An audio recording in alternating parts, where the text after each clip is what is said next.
Halo, assalamualaikum warahmatullahi wabarakatuh. Salam sejahtera semuanya. Nah, kita akan lanjutkan materi kita sampai di materi vektor ya. Ini saya pikir dulu waktu sekolah sudah pernah dapat ya, vektor itu adalah potongan garis atau ruang atau segmen yang punya arah ya. Nah, ini tergantung ruangnya ada di ruang berapa ya, ruang 1, 2, 3 dan seterusnya. Jadi kalau ada arahnya berarti ada titik permulaan, ada titik ujungnya atau titik terminalnya ya. Notasinya bisa menggunakan huruf kecil, huruf besar ya, kasih garis di atasnya atau di bawahnya seperti ini. Atau juga seperti ini, vektor AB ini ya, vektor V itu vektor AB. Berikutnya, ini contoh vektor yang ekivalen. Ekivalen itu besarnya ini dengan ini sama ya, arahnya juga sama, ini kecil sama yang kecil. Ini vektor AB, vektor AB. Jadi kalau AB artinya ujung panahnya, terminalnya di titik B. Ini kalau digambar ya. Berikutnya operasi vektor. Operasi vektor ini yang pertama penjumlahan pengurangan. Pengurangan itu sebenarnya sama dengan penjumlahan ya, hanya tandanya negatif. Kalau digambar, ini menggunakan metode segitiga ya. Vektor V ditambah vektor B, ini kalau digambar, ditempatkan vektor B-nya ini sehingga titik permulaannya ini berhimpit dengan titik terminalnya V. Nah, jadi ini vektor V dan B-nya ini dinyatakan oleh panah dari titik permulaannya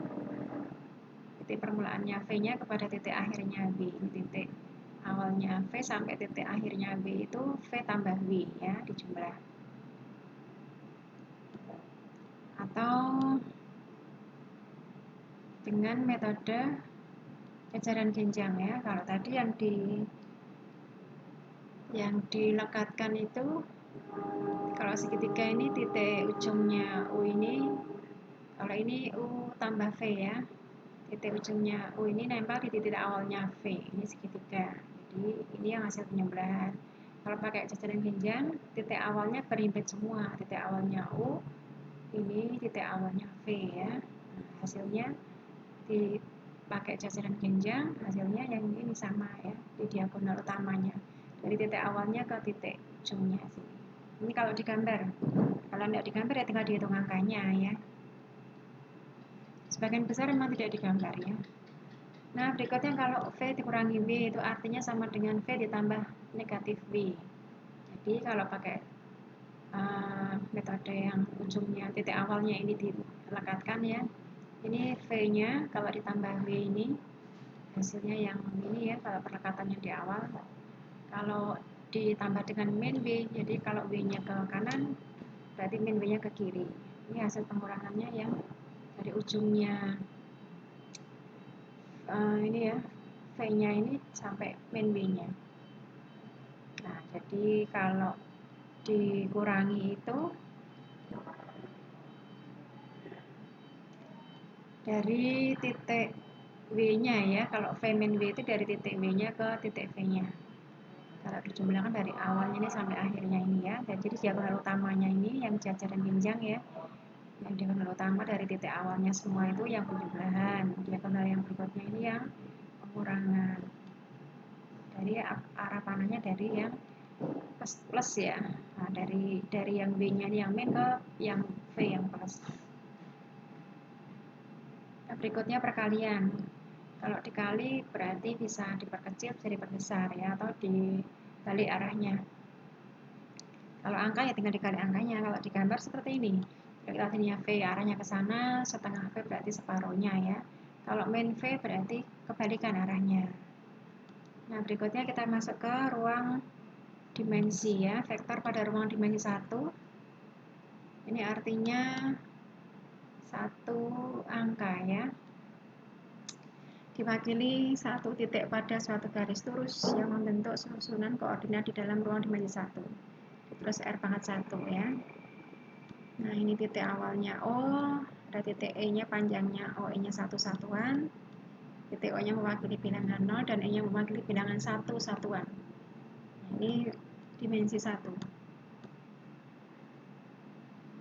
Ini terapannya misalnya kalau kita misalnya yang hanya satu ukuran, mungkin panjang panjang benang ya. Benang itu mungkin kita nggak melihat tebalnya berapa ya, kita hanya perlu panjangnya aja. Nah, itu bisa dianggap dimensinya 1. Atau kabel kita nggak butuh yang tebal berapa, standar begitu, yang penting panjangnya sekian gitu ya. Nah, itu hanya satu ukuran, satu angka. Ini kalau vektornya OA-nya ini cari satu satuan ya, A1-nya ini disebut vektor posisi atau radius vektor. Nah, tergantung ada berapa ya. Kalau 4 berarti ya itu artinya 4 kali satu satuan.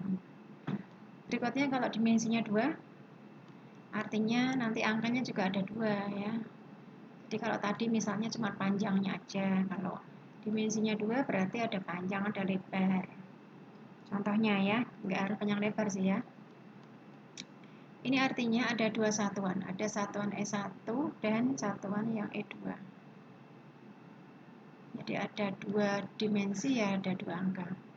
Ada E1, ada E2. Nah, ini kalau vektor A ini dinyatakan oleh OA ini berarti nanti ada 2 angka A1, A2 atau A1E1 plus A2E2. Jadi kalau misalnya A1-nya 5 itu artinya 5 kali 1 satuannya E1. Ya, kalau 5 meter kan artinya 5 kalinya 1 meter ya. Nah, itu maksudnya begitu. Jadi E1, E2 ini satuannya tergantung yang dari soalnya ya. Kalau yang dinamakan panjang vektor atau norm ini adalah hanya di harga mutlak ya, tulisannya seperti harga mutlak sama dengan akar dari A1 kuadrat plus A2 kuadrat. Ini kalau digambarkan di diagram kartesius ya, ini seperti mencari diagonal segitiga tegak lurus ya, segitiga siku-siku. Rumus Pitagoras masih ingat ya, mencari garis miringnya segitiga itu ini yang tegak sama yang mendatar dikuadratkan di akar. Kemudian kalau vektornya ini kata dari OA ya, dari titik pusat O ke A. Kalau yang dari A ke B itu artinya panjangnya B1 kurangi A1, B2 min A2. Kalau dihitung panjangnya berarti dikuadratkan, dijumlah di akar. Jadi kalau digambar, mohon maaf ya gambarnya agak berantakan. Kalau digambar ada 2 dimensi. Jadi kalau kartesius itu kan ada 2 sumbu ya, X sama Y ya. Nah, seperti ini. Kalau vektor B ini vektor A. X ini X-nya harusnya di atas ini ya. Dari A ke B, vektor AB. Kita lanjut kalau dimensinya 3, artinya nanti ada 3 satuan ya. 1, A2, A3. Jadi vektor satuan E-nya juga ada 3. E1, E2, E3 ini. Nah, panjang vektornya seperti tadi ya. Kalau ada 3 angka ya A1 kuadrat plus sampai A3 kuadrat di akar. Kalau AB berarti B min A, ini yang pertama, yang tengah, yang terakhir ya, di kuadrat plus di akar. Jadi rumusnya hampir sama semua kalau mencari vektor posisinya, panjang vektornya ya, tergantung dimensinya di dimensi berapa. Nah, ini contohnya ya. Ini dianalogikan sampai ruang dimensi N. Nah, jadi kalau mungkin yang kita kenal itu dimensi sampai 3 ya, panjang, lebar, tinggi ya. Sebenarnya ada dimensi lebih dari 3. Jadi misalnya kita ada di dunia ini, kita punya panjang, lebar, tinggi ya. Masih juga punya satuan waktu ya. Jadi waktu 1 jam yang lalu sama sekarang kan kita posisinya nggak sama ya. Nah, itu mungkin contoh yang dimensinya selain 3. Jadi kalau dimensinya N, ya berarti vektornya ada N satuan, ada N angka, begitu ya. Jadi hampir sama yang tadi. Jadi OA-nya A1 sampai AN. Kalau PQ berarti Q kurangi P dari Q1 min P1 sampai Qn min Pn. Panjangnya berarti kalau yang vektor A saja berarti masing-masing titiknya, masing-masing angka di A-nya ya dikuadratkan, dijumlah di akar. Kalau PQ masing-masing Q min P-nya dikuadrat, dijumlah di akar. Ini kesamaan vektor kalau sama persis ya. Angkanya sama, posisinya sama. Nah, itu baru dikatakan vektor yang sama. Vektor satuannya, vektor satuan E1, E2 di posisi kedua, E3 dan seterusnya sampai En ya. Jadi kalau dituliskan vektor ini tadi, A1 E1 plus sampai AN EN. Penjumlahan kalau tidak digambar ya tinggal dijumlahkan angkanya. Masing-masing posisinya ya, posisinya yang seletak. Letaknya sama di plus atau di minus. Kalau perkalian dengan skalar ya angkanya tinggal dikalikan dengan angka vektornya semuanya. Berikutnya perkalian titik atau dot product dan proyeksi ortogonal. Masih ingat ya rumus cos ini dulu waktu SMA sudah pernah ini. Perkalian titik atau dot product atau perkalian dalam. Ini didefinisikan U dot V itu panjang U dikali panjang V dikali cos theta jika U tidak sama dengan 0, V juga tidak sama dengan 0. Kalau masing-masing vektor UV-nya sama dengan 0, hasil U dot V-nya 0. Nah, ini contohnya vektor U, vektor V diketahui seperti ini, sudutnya 45, maka U dot V-nya panjang U, panjang V, panjang U-nya tinggal di masing-masing angka dikuadratkan dijumlah ya di akar. Ini yang U, ini yang V, 022. Cos 45, cos 45 itu berapa? Setengah akar 2 atau seperakar 2 sama aja ya. Ini jumlahnya, ini 1, ini akar berapa? Akar 8, akar 1, akar 8 ya, akar 8 dibagi akar 2, jadi akar 4 ya, akar 4 itu 2. Berikutnya, nah ini kalau menggunakan hukum kosinus ini itu ya dipakai untuk mencari panjangnya PQ. Bisa didapat dari panjangnya U kuadrat ditambah panjang V kuadrat, jadi panjang ini kalau tadi kan pakai akar ya, seperti ini panjangnya dalam tanda mutlak ini ya, kalau dikuadratkan berarti nggak pakai akar. Min 2 kali masing-masing panjangnya cos theta.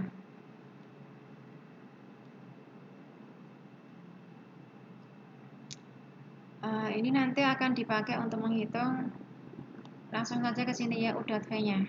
Jadi U dot V ini bisa diturunkan dari rumus kosinus tadi, hasilnya seperti ini. Di masing-masing UV-nya tinggal dikalikan di jumlah. Jadi mengerjakan seperti ini atau menggunakan yang cos tadi ini hasilnya sama. Coba kita cek ya, kalau ini langsung kita kalikan. Yang seletak ya, 0 kali 0 ditambah 0 dikali 2 masih 0 ya, ditambah 1 kali 2. 2 ya, ketemunya sama ya, 2. Nah, jadi kalau nggak pakai sudut, nah tinggal masing-masing letaknya ini dikalikan, yang seletak ya, dikalikan di jumlah. Itu U dot V. Jadi dari rumus kosinus ini kita dapatkan rumus U dot V-nya tinggal dikalikan per elemen yang seletak di jumlah ya. Kalau contoh berikutnya ini tentukan sudut theta. Kalau mau cari sudut ya harus pakai yang rumusnya ada sudutnya ya. Jadi kalau dicari sudutnya, tadi kita punya rumus ini, kita ambil cos theta-nya. Cos theta berarti U dot V dibagi panjang U panjang V ini ya. Nah, kalau ini harus pakai sudut, pakai rumus yang ada cos theta karena yang diminta sudutnya ya. Jadi U dot V-nya bisa langsung dihitung dari U-nya dikali V-nya langsung yang seletak ya, 2 kali 1 ditambah min 1 kali 1 ditambah 1 kali 2, hasilnya 3. Panjangnya U tinggal U-nya ini 2 kuadrat plus min 1 kuadrat plus 1 kuadrat di akar, ketemunya akar 6 ya. Panjang U, ini panjang U, ini panjang V ya. V 1 kuadrat plus 1 kuadrat plus 2 kuadrat, akar 6. Jadi cos theta-nya ini yang dot produknya 3, yang masing-masing panjangnya akar 6 juga sama ya. Jadi 3 per 6 atau setengah. Jadi cos yang nilainya setengah itu theta-nya 60 derajat. Jadi sudutnya 60 derajat. Nah, berikutnya teorema, jika UV-nya vektor di ruang 2 atau 3, maka V dot V itu sama dengan panjangnya V dikuadratkan. Ya, kalau panjangnya V tadi kan pakai akar ya. Kalau nggak pakai akar berarti ada kuadratnya. Kemudian jika UV-nya vektor tidak 0, tetanya sudut, maka sudutnya lancip jika U dot V-nya positif, tumpul hanya jika dot produknya negatif sama dengan tegak lurus atau 90 derajat atau pi per 2, jika U dot V sama dengan 0. Nah, jadi kalau dicari sudutnya tumpul atau lancip atau tegak lurus, bisa dicek dari U dot V-nya, apakah positif, apakah negatif, atau 0. Tanpa dihitung sudutnya ya. Kalau diminta hanya apakah sudut ini antara vektor ini dan ini lancip atau tumpul atau tegak lurus ya. Nah, berikutnya teorema ini UVB ini vektor, dalam R2 atau R3, K-nya skalar, maka berlaku seperti ini. Jadi dot product itu komutatif ya. Ini distributif, disebar ya. Kemudian yang perkalian dengan skalar. Nah, ini skalarnya dikali di U-nya bisa, di V-nya juga bisa. Kalau V dot V-nya positif, jika V-nya tidak sama dengan 0 ya. Kalau sama dot produknya 0, jika V-nya sama dengan 0. Ini tadi sudah ditulis ya, kalau ortogonal itu U dot V-nya sama dengan 0. Ortogonal itu tegak lurus ya. Nah, ini artinya kalau tegak lurus itu kita bisa mencari proyeksi ortogonalnya. Oke, kita langsung aja ya.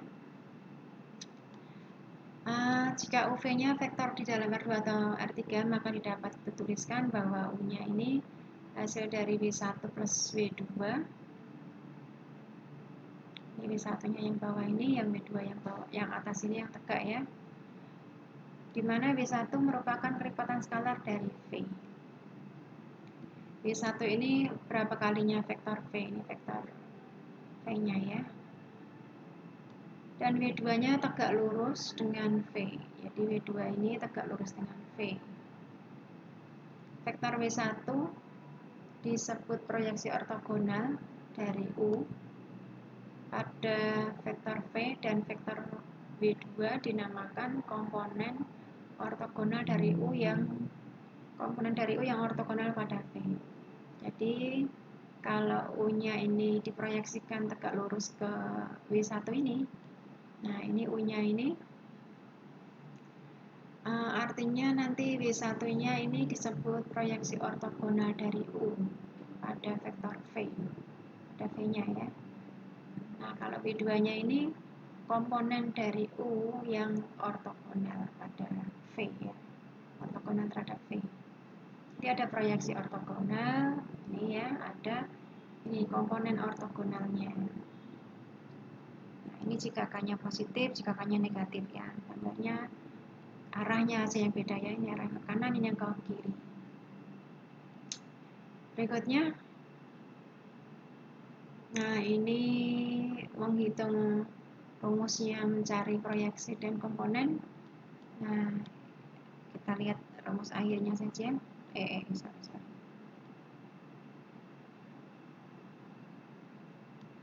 Nah, ini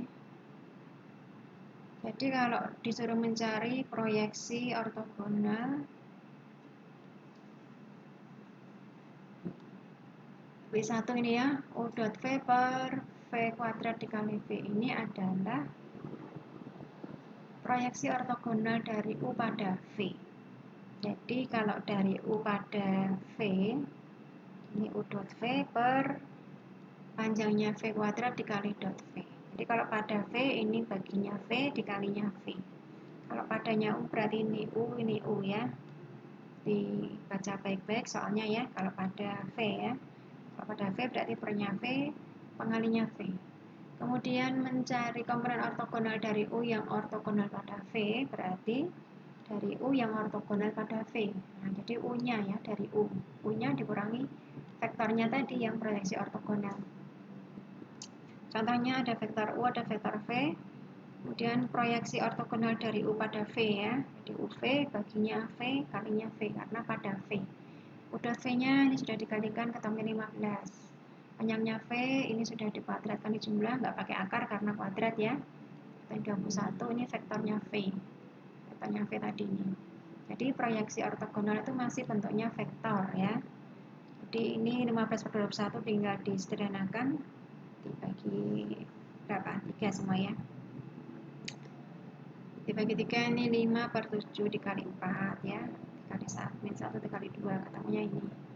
Ini proyeksi ortogonal dari U pada V. Kemudian kalau dicari komponennya dari U yang ortogonal pada V, berarti U-nya dikurangi ini, vektornya ini. Jadi tadi U-nya 2 min 1, 3 dikurangi vektor yang ortogonal tadi ini. Nah, dikurangi yang depan, kurang depannya 2, dikurangi 20 per 7.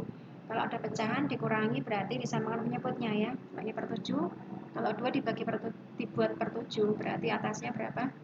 14 ya. 14 kurangi 20 itu min 6 per 7. Kalau yang tengah ini min 1 dibuat per 7 berarti min 7 ya. Min 7 kurangi min 5. Iya, min 5 tadi ketemunya ya. Tengahnya min 1 ya. Min 7 dikurangi min 5 berarti min 7 plus 5 ya. Min 2 per 7. Kemudian yang terakhir ini 3 dikurangi 3 kalau dibuat per 7 berarti 21 ya. Dikurangi 10. 11 per 7. Nah, ini komponen dari U yang ortogonal pada V. Kalau padanya U berarti nanti ini pernya U, ini kalinya U ya. Nah, ini soal yang lainnya ya. Nah, ini contoh soal latihannya ya. U dot V tadi sudah tahu ya, dikalikan ditambah sudutnya dan tadi pakai rumus cos tadi ya. Apakah sudutnya lancip, tumpul atau ortogonal? Tinggal dilihat U dot V-nya. U dot V-nya kalau lebih dari 0 apa, kurang dari 0 apa, sama dengan 0 apa tadi sudah ya. Proyeksi komponen tadi sudah ya. Kosinus sudut pakai rumus kosinus tadi ya. Ini berarti ada berapa sudut? Kalau segitiga ya sudutnya 3 ya. Nah, ini kita buktikannya, kita lewati aja. Berikutnya perkalian silang. Perkalian silang ini cross product. Kalau U cross V, vektornya U ini dimensinya di 3 ya. Fungsi 3 ini ada U1, 2, 3, ada V-nya 1, V2, V3. Ini U cross V, ini tinggal kita tulis vektor yang atas itu U, vektor yang bawahnya V. Ya, hasil cross produknya ini angka pertama, ini elemen pertama, determinan setelah kolom pertamanya dihilangkan. Jadi tinggal U2, U3, V2, V3. Ini determinannya berarti ordo 2 masih ingat ya, determinan U2 kali V3 dikurangi U3 kali V2. Kemudian yang angka kedua, elemen yang kedua ini min ya, tandanya min dari kolom keduanya dihilangkan. Nah, jadi hanya ada kolom 1 sama kolom 3 ya. Sama determinannya berapa dihitung, koma, elemen yang terakhir kolom ketiga yang hilang, tinggal kolom 1, kolom 2. Ini kalau cross product. Nah, kenapa rumusnya seperti ini ya, karena cross product itu nanti ya, ini contohnya, ini contoh menghitungnya ya. Jadi ini U, ini V, ditulis kalau V cross U berarti yang atas V ya, yang bawah U ya. Jadi tergantung yang diminta, kalau U cross V berarti yang atas U dulu. Nah, jadi ini kolom pertama hilang, jadi tinggal ini ya. Yang kedua, kolom kedua hilang, jadi yang tengah tandanya min ya. Yang ketiga, kolom ketiga hilang, tinggal ini. Nah, ini tinggal dihitung determinan. 2 kali 1 dikurangi min 2 kali 0. 2 ya. 1 kali 1 kurangi min 2 kali 3. 1 min 6 ya, jadi plus 6, jadi 7, ada minnya ya, jadi min 7. 1 kali 0, 0 kurangi 2 kali 3, min 6 ya. Nah, kalau perkalian titik tadi skalar, kalau perkalian silang ini adalah hasilnya vektor ya. Dot produk tadi ketemunya angka atau skalar, kalau cross product hasilnya vektor lain. Nah, ini tadi yang saya bilang kenapa rumus seperti itu, karena ortogonal kepada U dan V. Nah, jadi hasil cross product itu selalu ortogonal pada vektor kedua-duanya, U dan V-nya ya. Jadi kalau tidak ortogonal berarti cross produknya keliru ya. Nah, jadi kalau disuruh mencari vektor ortogonal terhadap U dan V, artinya disuruh menghitung U cross V. Nah, ini buktinya kita lewati aja ya. Nah, ini contoh soalnya, ada vektor U, V, U cross V-nya, tadi sudah dihitung nih. Nah, ini membuktikannya, kalau U dot U cross V ini hasilnya 0. V juga sama, V dotnya U cross V hasilnya juga 0. Hasil dot produk ketemunya 0, berarti sudutnya ortogonal atau tegak lurus atau 90 derajat ya. Nah, ini berikutnya ada beberapa teorema untuk cross product ya. Kalau dibalik itu ada tandanya negatif ya. Ini kalau di plus di cross itu distributif ya. Cross 0 itu sama dengan 0, cross plus, jadi cross, kalau crossnya sebelah kanan ya ini crossnya sebelah kanan, crossnya B ya. Kalau crossnya U, crossnya sebelah kiri ya, U crossnya sebelah kiri. Kalau dikali dengan skalar, skalarnya bisa masuk U dulu atau V. Kalau U cross U sendiri ketemunya 0 ya. Nah, ini contoh lainnya ada vektor satuan IJK. Nah, ini vektor standarnya kalau IJK masuk ke vektor satuannya seperti ini ya. Vektor satuan 1, 2, 3. Jadi kalau 2, min 3,4 itu artinya kalau ditulis nggak pakai koma ya, 2i min 3j plus 4k. Kalau digambar IJK seperti ini ya. Kalau disuruh mencari cross, tinggal di crosskan seperti tadi ya. Kemudian ada identitas Lagrange, ada rumus kosinus. Nah, ini untuk menghitung luas segitiga. Jadi luas segitiga itu bisa dihitung dari setengah panjangnya U dikali panjangnya V kali sin theta. Jadi kalau segitiga yang dibentuk oleh vektor U dan vektor V ya. Jadi segitiganya dibentuk oleh vektor U dan V, maka luasnya alasnya U, tingginya adalah panjangnya V sin theta.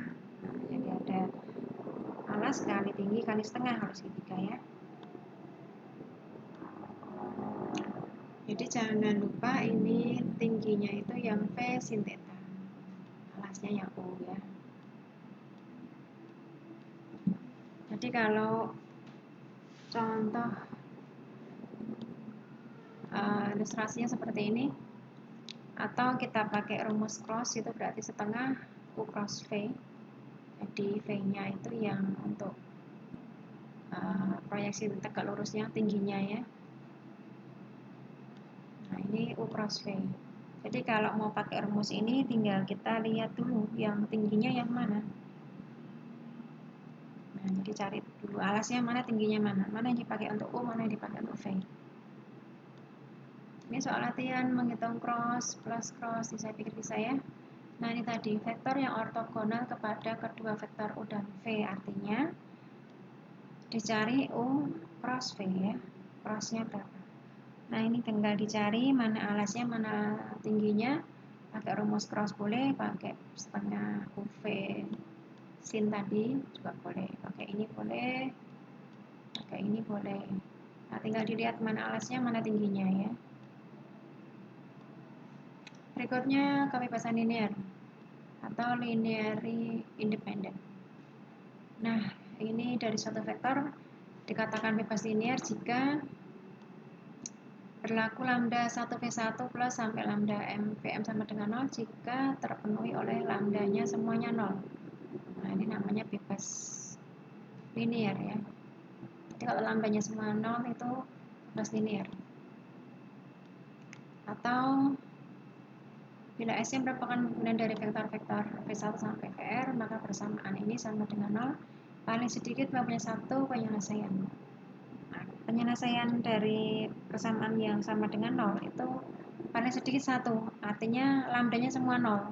Nah, ini termasuk penyelesaian solusi yang konsisten, yang minimal punya satu solusi ya, lambdanya semuanya 0 ya. Nah, ini baru disebut linearly independent, bebas linear.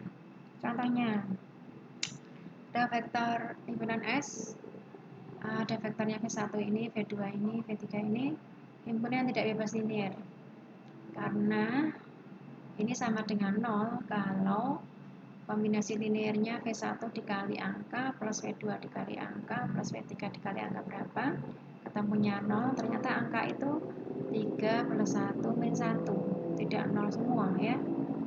Ya, karena tidak 0 semua berarti tidak bebas linear ya.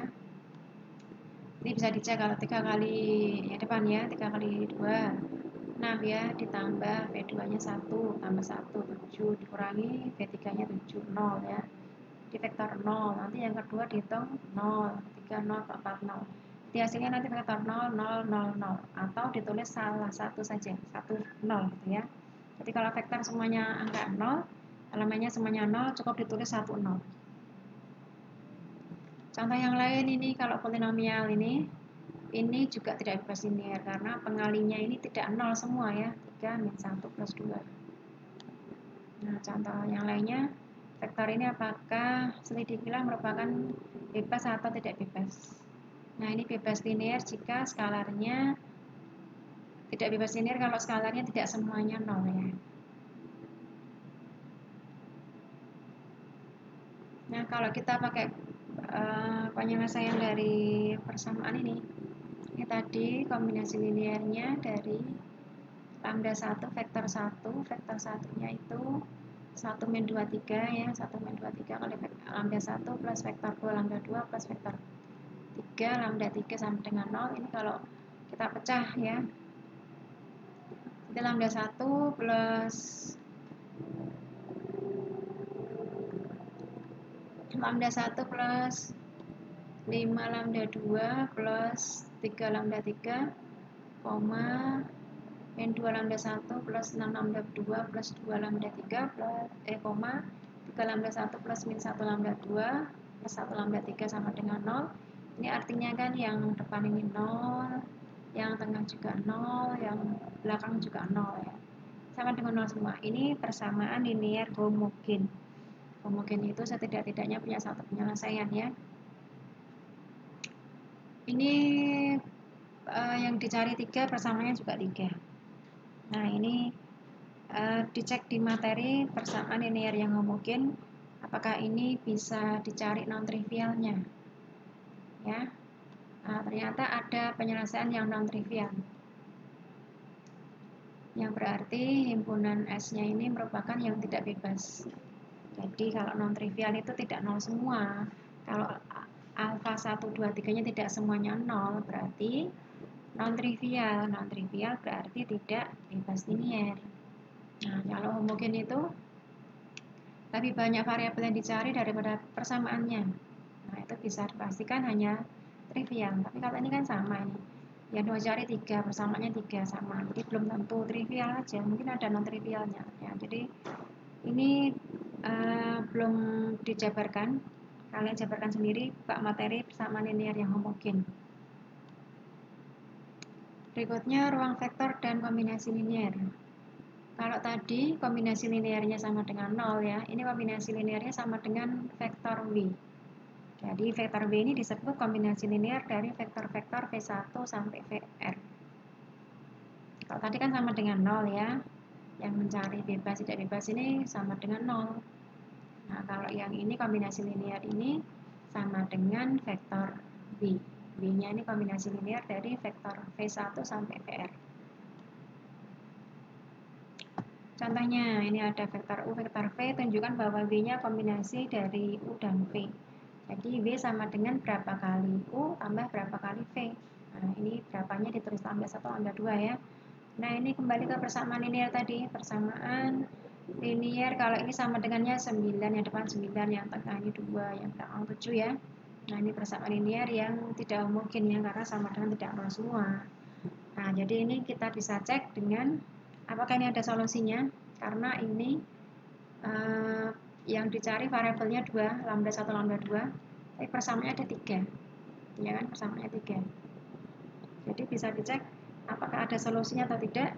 Ini ternyata ngeceknya gampang, dilihat rank matriknya. Ini kembali ke materi bab awal ya, menghitung rank matrik. Jadi matriks yang A ini matriks elemen dari koefisiennya 1, 6, 2, 4, min 1, 2, koefisien lambda ya. Kalau matriks B ini matriks koefisien lambda dengan matriks solusinya. Jadi semua angka ditulis 1, 6, 9, 2, 4, 2, min 1, 2, 7. Ini ya.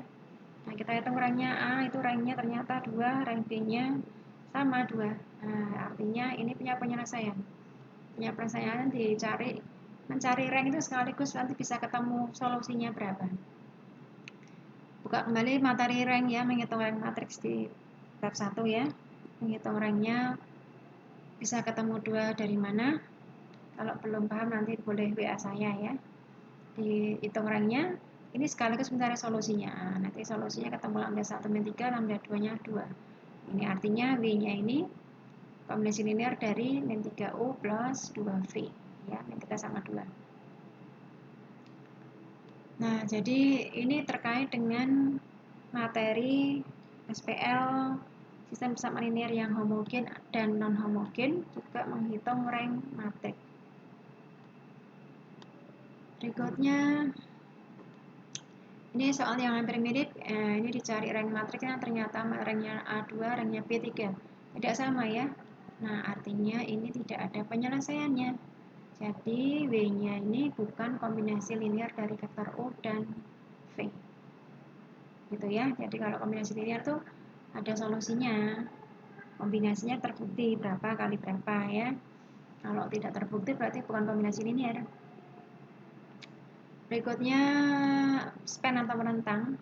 Ini bila vektor 1 sampai n ini vektor dalam ruang vektor V, dan bila setiap vektor dalam V dapat dinyatakan sebagai kombinasi linear dari vektor V1 sampai Vn, maka dikatakan vektor ini merentang. Merentang ini berarti bisa dinyatakan sebagai kombinasi linearnya ya. Ini merentang. Nah, contohnya ini himpunan polinomial. Di dalam Pn itu ada polinomial pangkat 0, pangkat 0 itu 1 ya. Pangkat 1, pangkat 2, dan seterusnya. Maka polinomial 1 sampai x pangkat n ini merentang di polinomial Pn ya. Karena setiap polinomial P ini dalam Pn dapat dinyatakan sebagai A0. A0 itu berarti kan A0 dikali 1 ya, ditambah A1x tambah sampai AN x pangkat n. Ini kombinasi linear dari ini tadi, polinomial dari 1 sampai x pangkat n. Nah, ini namanya merentang atau span. Yang berikutnya yang dinamakan dengan basis ya.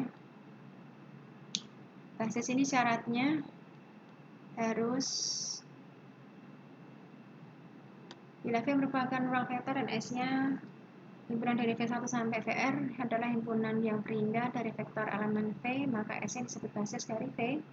Jika syaratnya 2 terpenuhi, S-nya bebas linear, S-nya merentang V. Ini contohnya ya, vektor V1, 2, 3, buktikan bahwa S-nya basis dari Rn. Jadi harus dibuktikan bebas linear dan merentang. Bebas linear berarti skalarnya sama dengan 0 semua ya. Nah, bebas linear tadi kombinasi linearnya sama dengan 0, vektor 0. Ini dicari penyelesaian SPL yang homogenya, ketemunya hanya trivialnya atau tidak ya. Nah, ini SPL yang homogen. Ini ternyata hanya punya trivial saja. Nah, nanti bisa dicek ya. Buka lagi materi SPL yang homogen, bagaimana mencari penyelesaian yang non trivial dan trivial. Kalau trivial nggak perlu dicari ya. Kalau non trivialnya nggak ada, berarti trivialnya pasti ada, karena SPL homogen itu SPL yang konsisten. Minimal satu penyelesaian yaitu semua lambdanya 0. Tadi pakai lambda ya. Nah, ini lambdanya 0. Nah, artinya bebas linear ya, karena lambdanya semuanya 0. Kemudian kita buktikan yang merentang. Merentang atau span ini kita pakai vektor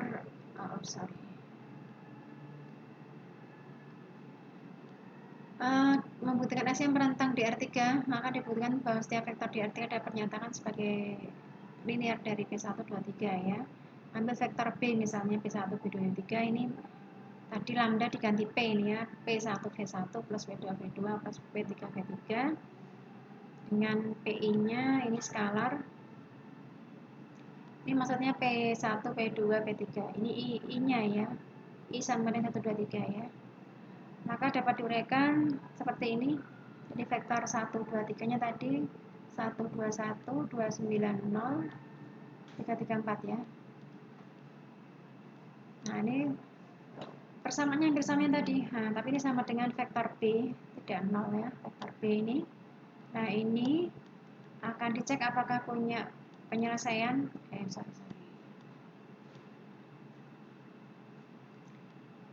Kita ceknya apakah punya solusi. Ini kita menggunakan kaidah Cramer ya. Masih ingat SPL yang menggunakan kaidah Cramer ini syaratnya determinan dari matriks koefisiennya ini 1, 2, 3, 2, 9, 3, 1, 0, 4 ini determinannya tidak boleh 0 ya. Ini setelah dihitung determinannya ini ordernya 3. Determinan order 3 menghitungnya boleh pakai sarus ya, yang dikali-kali itu ya. Ditambahkan kolom 1 dan kolom 2, terus dikali-kali miring itu ya, yang arah ke sini positif, masih ingat ya, arah ke atas negatif. Jadi ketemunya min 1. Nanti dibuka lagi materi determinan yang menggunakan metode sarus. Ini dihitung ternyata determinannya min 1, jadi tidak 0. Artinya ada skalar P1, P2, P3 yang tidak semuanya 0 sedemikian sehingga B-nya dapat dinyatakan sebagai kombinasi linear dari P1, P2, P3. Maka terbukti merentang ya, S-nya merentang di R3.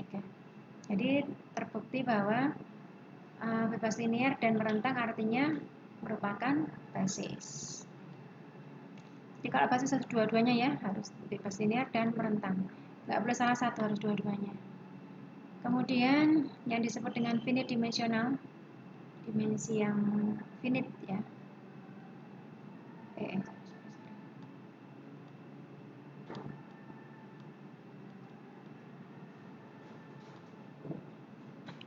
Dimensinya terbatas. Bila V memuat himpunan perhingga S, V1 sampai Vr, yang merupakan basis. Ya, jika tidak, maka dinamakan infinite. Jadi basis tadi harus bebas linear, harus merentang, itu nanti dimensinya finite. Kalau tidak basis berarti infinite dimensional. Jadi kalau dinyatakan dibuktikan apakah dia finite, harus dibuktikan basis ya. Jadi soal yang tadi basis, jadi merupakan finite dimensional. Kemudian persamaan garis dan bidang kita lanjutkan di video yang lainnya ya, karena ini durasinya sudah agak panjang. Ya sampai sini dulu. Kalau kurang paham boleh kontak WA dengan saya. Mudah-mudahan bisa dipahami dengan baik, mudah-mudahan bisa membantu kalian belajar. Selamat belajar, sampai jumpa. Wassalamualaikum warahmatullahi wabarakatuh.